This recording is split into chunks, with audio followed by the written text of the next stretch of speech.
Hello everyone.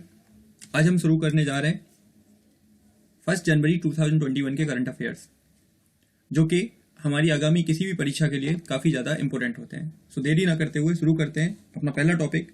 और पहला topic है हमारा आज का, वो है 23 नए गार्बेज कैफ़े। क्या है ये, ज़रा जानने की कोशिश करेंगे। एसडीएमसी दिल्ली ने इन 23 नए गार्बेज कैफ़े की शुरुआत की है। यहाँ यह सुविधा होगी कि कोई अगर 1 किलो कचरा लेकर आता है या जाता है तो उसे सुबह का नाश्ता और शाम का खाना दिया जाएगा। यानी कि दिल्ली सरकार के द्वारा यह पहल की जा रही है कि प्लास्टिक के कचरे को नियंत्रित किया जाए। तो इसी वजह से 23 नए गार्बेज कैफे खोले गए एसडीएमसी दिल्ली क्षेत्र में। और यहाँ पर सुविधा क्या है कि कोई एक व्यक्ति 1 किलो प्लास्टिक कचरा लेकर जाता है तो उसे सुबह का नाश्ता और शाम का खाना दिया जाएगा। अच्छी पहल है प्लास्टिक को नियंत्रित करने के लिए। सो अगले टॉपिक पे चलते हैं और वो है खबरों में एकमारा क्षेत्र। अब ये एकमारा क्षेत्र क्या है, ध्यान से सुनिएगा। हाल ही में उड़ीसा के एकमारा क्षेत्र में खुदाई के दौरान प्राचीन मंदिर की संरचना प्राप्त हुई है। माना जा रहा है कि यह मंदिर कलिंगा शैली के बने हुए हैं। यानी कि उड़ीसा के एकमारा क्षेत्र में हवाली आर्कियोलॉजी सर्वे ऑफ इंडिया के लोगों के द्वारा वहां पर खुदाई की गई और खुदाई के दौरान वहां पर बड़ी मात्रा में मंदिरों के साक्ष्य मिले हैं। इसी वजह से यह क्षेत्र काफी ज्यादा न्यूज में था, यह आपको याद रखना है। और यहाँ ऐसा माना जा रहा है कि ये जो मंदिर हैं ये कलिंगा शैली के हैं और कहां पर है, उड़ीसा में। ठीक है, सो अगला टॉपिक शुरू करते हैं। अगला टॉपिक है हमारा एशियाई क्रिकेट काउंसिल के नए प्रेसिडेंट। ध्यान से सुनिएगा कौन बने हैं ये। तो हाल में ही जैसा को इस संस्था का प्रेसिडेंट बनाया गया है। इस संस्था का मुख्यालय श्रीलंका के कोलंबो में है। जैसा वही है अमित शाह के बेटे, जो कि अभी तक बीसीसीआई के सेक्रेटरी थे, लेकिन वर्तमान में इनको क्या बनाया जा रहा है, इनको प्रेसिडेंट बनाया जा रहा है एशिया क्रिकेट काउंसिल का। ठीक है, ये आपको याद रखना है। और एशिया क्रिकेट काउंसिल का मुख्यालय कहाँ है, तो वो है आपका श्रीलंका में। काफी इंपॉर्टेंट बॉडी है, ध्यान से सुनिएगा। आगे बात करते हैं हम। अगला हमारा जो टॉपिक है वो है ई स्पोर्ट वर्चुअल अकेडमी को लेकर। ई स्पोर्ट्स वर्चुअल अकेडमी, आपको पता है कोविड-19 की वजह से अधिकतर चीजें वर्चुअली होती जा रही हैं। ऑनलाइन चीजों का काफी तेजी से प्रचार प्रसार बढ़ा है।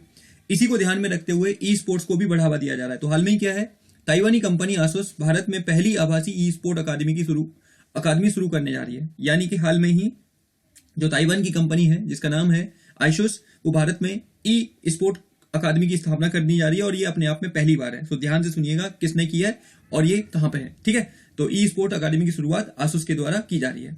अगला जो हमारा टॉपिक है वो काफी ज्यादा इंपॉर्टेंट है, ध्यान से सुनिए। Bye many a happy accident, एक पुस्तक है जो कि काफी ज्यादा कंट्रोवर्शियल रही है, काफी ज्यादा न्यूज में है। तो उसी पर एक छोटा सा टॉपिक यहाँ पे कवर किया जा रहा है। Bye many a happy accident, पूर्व उपराष्ट्रपति श्री हामिद अंसारी ने इस पुस्तक को लिखा है। आपको याद रखना है, a many a happy accident की पुस्तक किसकी है, तो यह हमारे पूर्व उपराष्ट्रपति श्री हामिद अंसारी जी की है। तो काफी महत्वपूर्ण पुस्तक है। यह 2007 से लेकर 2017 के बीच राष्ट्रपति रहे, ये आपको याद रखना है। यह भारत में दूसरे ऐसे राष्ट्रपति थे जिन्हें लगातार 2 कार्यकाल के लिए चुना गया था। पहले थे श्री राधाकृष्णन जी, उनके बाद यह हमारे दूसरे राष्ट्रपति थे जिनको 2 कार्यकाल के लिए चुना गया। और इन्होंने ही हाल में ही by many a happy accident पुस्तक को लिखा है। तो काफी खबरों में थी, तो आपको याद रख लेना।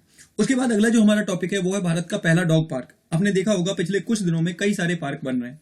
कोई नॉलेज पार्क बन रहा है, तो कहीं जेंडर पार्क बन रहा है, तो कहीं इसी तरह ऐसा ही भारत में पहला डॉग पार्क बनाया जा रहा है। और ये कहां बनाया जा रहा है, तो केंद्र शासित प्रदेश चंडीगढ़ के सेक्टर 42 में इस पार्क का निर्माण किया जा रहा है। आपको याद रखना है, केंद्र शासित प्रदेश चंडीगढ़ के सेक्टर 42 में इसका निर्माण किया जा रहा है। और ये आपके दिमाग में बात रहनी चाहिए।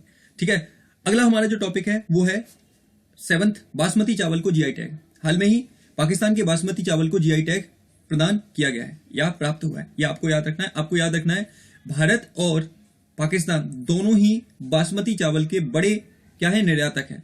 भारत का अप्रोक्स 70% भारत ने इस एरिया को कब्जा किया हुआ है कि भारत का बासमती राइस की काफी ज्यादा डिमांड है। और ऐसे में ही हाल में ही पाकिस्तान को जीआई टैग मिला है, तो इनकी भी काफी डिमांड बढ़ेगी। तो ये चीजें आपको याद रखनी है। ठीक है, अगला जो हमारा टॉपिक है वो है एक क्वेश्चन। अब हर रोज आपसे एक क्वेश्चन पूछा जाएगा जिसका आंसर आपको कमेंट बॉक्स में देना है। क्वेश्चन है, हाल ही में जारी की गई भारत न्याय रिपोर्ट में किस राज्य को प्रथम स्थान मिला है। आपके सामने ऑप्शन है। Option A Uttar Pradesh, option B Gujarat, option C Maharashtra, option D Tamil Nadu. आपको बताना है कि कौन है इन में किस राज्य को प्रथम स्थान मिला है। ठीक है, कमेंट बॉक्स में आप इसका आंसर दीजिएगा। आज थोड़ी खबरें कम थी क्योंकि संडे था, संडे होने की वजह से आज थोड़ी खबरें कम आती हैं। इसी वजह से 7 से 8 खबरें कवर की गई जो महत्वपूर्ण थी। तो आप इस क्वेश्चन का आंसर दीजिएगा। ठीक है, और आप सीरीज बताएं कि कैसी रही, ये सीरीज कैसी है, अपनी राय दें इसके बारे में। और एक और बात मुझे कहनी थी, आज से मैंने सोचा है कि एक नया प्रोग्राम शुरू किया जाए, एक नई सीरीज शुरू किया जाए जिसका नाम होगा PT think series. PT think series मतलब प्रीलिम्स थिंक सीरीज, ये हम शुरू करने जा रहे हैं। अगर आप लोग चाहते हैं कि मैं ये सीरीज शुरू करूं तो कमेंट करिएगा, ठीक है, जिससे कि मेरे को हौसला मिले और मैं इस सीरीज को शुरुआत करूं। तो आज के लिए इतना ही, मिलते हैं ऐसे ही नई करंट अफेयर्स के साथ कल। तब तक के लिए आप सभी का धन्यवाद।